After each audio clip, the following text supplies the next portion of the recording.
मैं बंजारा वक्त के कितने शहरों से गुजरा हूं, लेकिन वक्त के इस एक शहर को जाते जाते मुड़ के देख रहा हूं, सोच रहा हूं तुमसे मेरा ये नाता भी टूट रहा है। तुमने मुझको छोड़ा था जिस शहर में आके, वक्त का वो एक शहर भी मुझसे छूट रहा है। हाय के व्हाट्स अप? कहाँ हो? मैं ख्यालों की दुनिया में हूँ, रोज की तरह गानों की दुनिया में हूँ। क्या है क्या है वो? मेरे हाथों की गर्मी से पिघल जाएंगी जंजीरें, मेरे कदमों के आहट से बदल जाएंगी तकदीरें। उम्मीदों के दिए लेकर, ये सब तेरे लिए लेकर जिंदगी आ रहा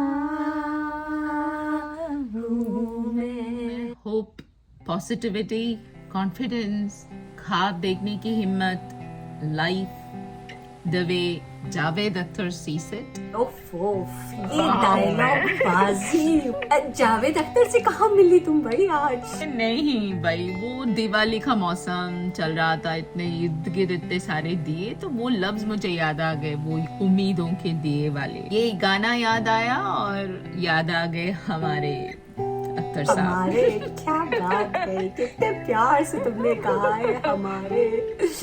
चलो किसी ने तो उनको अपना बनाया। बेचारे अकेले रह गए, एक ही पता है। जब जब दर्द का बादल छाया, जब गम का साया लहराया, जब आंसू पलकों तक आया, जब ये तन्हा दिल घबराया, हमने दिल को ये समझाया, दिल आखिर तू क्यों रोता है, दुनिया में यूं ही होता है। वैसे पता है कितनी जरूरत है हमें इन उम्मीदों के दिलों की, no? And thought provoking thinkers like Javed साहब। आई मीन कितने मल्टी फेसेटेड इंसान हैं कि script, screenplay, dialogues, lyrics, poetry, मतलब I mean even plain conversations, सब में अपनी फिलॉसफी और दूर तक देखने की काबिलियत हमेशा उन्होंने कंट्रीब्यूट की है। तुम ये भी बोल सकते हो पटाखा words which aim at bursting all traditions, मतलब conventions and myth, सभी को तोड़ फोड़ देना है अपनी लैंग्वेज से। तभी अपने कैंडिड अख्तर जी, काफी कैंडिड अख्तर जी, हमेशा अगर वो डायलॉग लिखें या गाने का लिरिक्स लिखें या फिर किसी इंटरव्यू में ही बोल दें या फिर भारत माता की जय ही बोल दें, he is in front of all controversies। जानने में इंटरेस्टेड नहीं हूं कि भारत माता की जय कहना मेरा कर्तव्य है कि नहीं, ये मैं जानना भी नहीं चाहता, इसलिए कि ये मेरा कर्तव्य नहीं, मेरा अधिकार। और मैं कहता हूं भारत माता की जय, भारत माता की जय, भारत माता की जय। यूं बोलो कि कन्विंसिंगली स्पोकन पावरफुल वर्ड्स उनकी स्पेशलिटी है कि you know so much different from the regular शोरगुल एवरीवेयर, यू नो। और एक ये तो वो जमाना है जहां आप आहिस्ते से अगर सच बोलेंगे तो कोई नहीं सुनेगा, कोई नहीं मानेगा, और झूठ को अगर चिल्ला चिल्ला के बोलेंगे तो सब मान जाएंगे। तभी तो है ना, इंसानों के पास एक चीज तो बड़ी कमाल की है, जबान।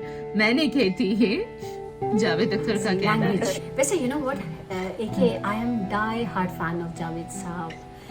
आई मीन मैं उनके हर लॉजिकल आर्ग्यूमेंट और कंक्लूजन से अग्री करती हूँ और कन्विंस भी होती हूँ, यू नो। लेकिन अभी जो उन्होंने ये रिसेंटली एथिज्म पे जो बात की है ना, I don't agree with him, you know. Recently मतलब वो तो जमानों से he is always been an atheist and he has always spoken strongly about it। ये तो कब से बोल रहे हैं, ये उनका पॉइंट ऑफ व्यू है, इससे तुम्हें क्यों परेशानी हो रही है भाई? अरे मुझे कोई प्रॉब्लम नहीं है भाई, और मैंने उनका इंटरव्यू अभी सुना है तो मुझे लगा अभी रिसेंटली उन्होंने कुछ कह दिया है। और पता है अख्तर साहब तो फिर शुरू से ही अख्तर साहब रहे हैं। हाँ, पर आज के दौर में हाउ डू यू से people are wearing religion like a badge on their sleeves। Yes, exactly। I mean अपने धर्म को अपनी हथेली पे लेके घूमते हैं, और ऐसे दौर में the mere presence of one Mr. Javed Akhtar and his revolutionary ideas are revolting भाई। सब तो उनसे नाराज घूम रहे हैं, वो अपना मुंह खोलते नहीं और कयामत आ जाती है। And I remember one dialogue एके कि तुम अपने रास्ते पे चलते रहो, एक दिन दुनिया उसी रास्ते पे आ जाएगी। उकसा रही हो मुझे। अभी एक बार हम फंसे हैं, हम बहुत बुरा। दुनिया रास्ते पे आए ना आए, हम और तुम जरूर रास्ते पे आ जाएंगे। वैसे अपने धर्म को रास्ते पे ला छोड़ दिया है लोगों ने। लेकिन देखो एक ही रिलीजन भी बहुत इम्पोर्टेंट है इंसानों के लिए। अगर रिलीजन नहीं हो तो सोचो इंसान क्या होता। I think he would have been जानवर, यू नो। उसे कोई डर ही नहीं होता, कोई रोक टोक ही नहीं होती। मतलब किसी भी गलत बात पे चलना उसके लिए इतना आसान होता। तो रिलीजन वो डर है जो आपको रोकता है। तो तुम्हारे हिसाब से जो रिलीजियस नहीं है वो जानवर? नहीं भाई, नहीं, मेरा ये मतलब बिल्कुल। तो फिर उन लोगों का क्या? तो जो रिलीजन के नाम पे दूसरों के सीने में जो खंजर फूंकते हैं, रिलीजन के ही नाम पे, जो अपने आप को बहुत रिलीजियस मानते हैं, क्या वो रिलीजन ने उनको इंसान बना दिया? जो इंसान अंदर से जानवर है, वो किसी भी वो रिलीजन में रहे चाहे ना रहे, वो वैसा ही रहेगा, है ना। लेकिन तुम मेरी बात को ट्विस्ट मत करो।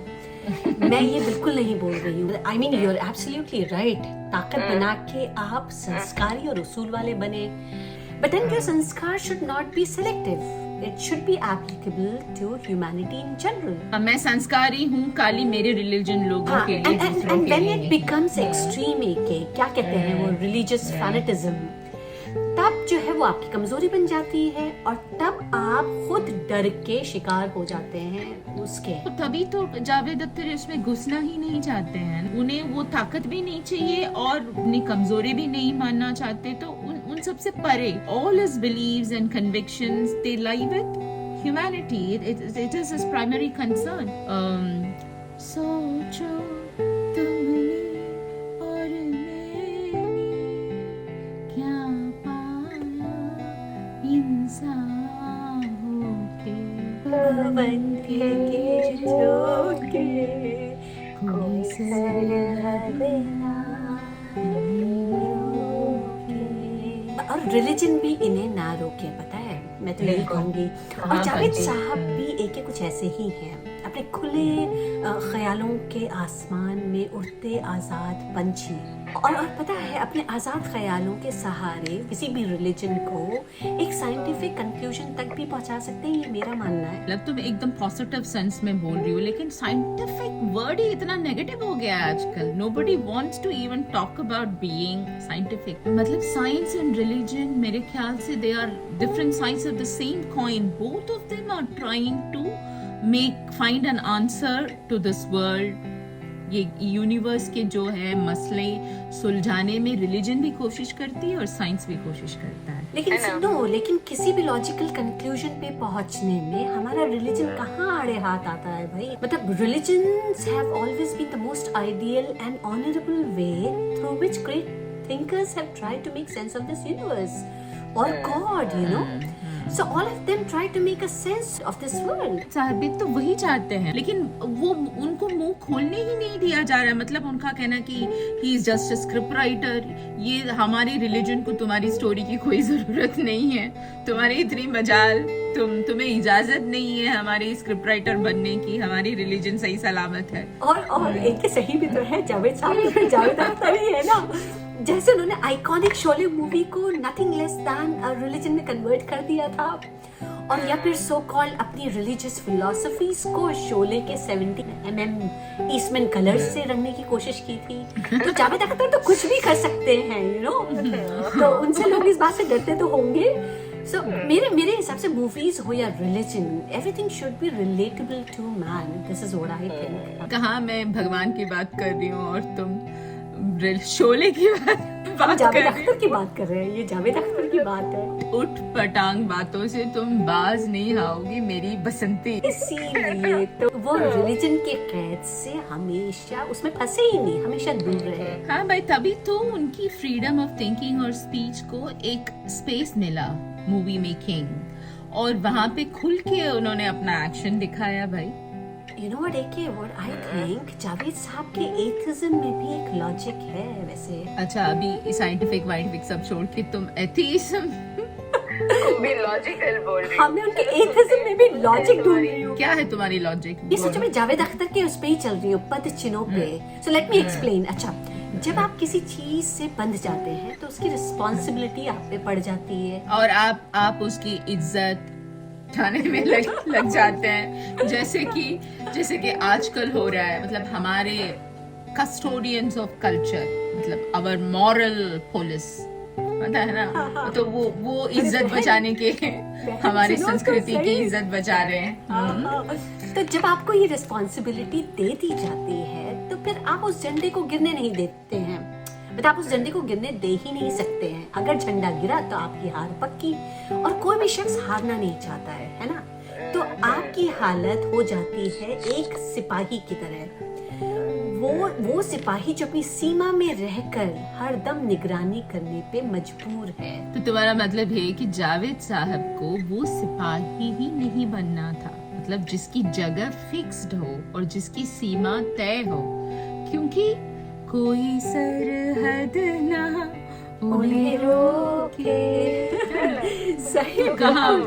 हाँ, तो वो तो एक आजाद पंछी की तरह है, एक जिस भी डाली पे जाते हैं बैठ जाते हैं, सीमाओं के परे मटगश्ती करते हैं, बेबाक मुसाफिर सा सफर तय करके अपनी छाप छोड़ते चले जाते हैं। मतलब गिरते पड़ते संभलते सीखते समझते, मतलब ये समझ लो कि एक ऑर्फन की तरह भटकते, लेकिन अपनी मंजिलें हासिल करते, अपनी खोज हासिल करते। इनफैक्ट मतलब तुमने जावेद साहब को ऑर्फन कहा और तब जाके तुमने अपना पॉइंट ऑफ व्यू साबित किया है। लेकिन एक तरह से देखा जाए तो एथियस्ट ऑर्फन से ही तो होते हैं ना। मतलब दे जस्ट बिलीव दैट इंसानियत की कोई माँ बाप नहीं है, लेकिन ही बिलीव्स दैट दैट वो जो एहसास जो पेरेंट्स हैं हमारे, वही उनके लिए भगवान है। शायद जानती हूँ बहुत लोगों को जो who believe that the people who have passed away, they are living with them, they are their guardian angels, they are their भगवान को उन्होंने नहीं देखा, लेकिन मैंने अपने माँ बाप को तो देखा है, तो वही है मेरे लिए भगवान। तो आई थिंक शायद मेल है जावेद साहब, तो वो प्रैक्टिकल है।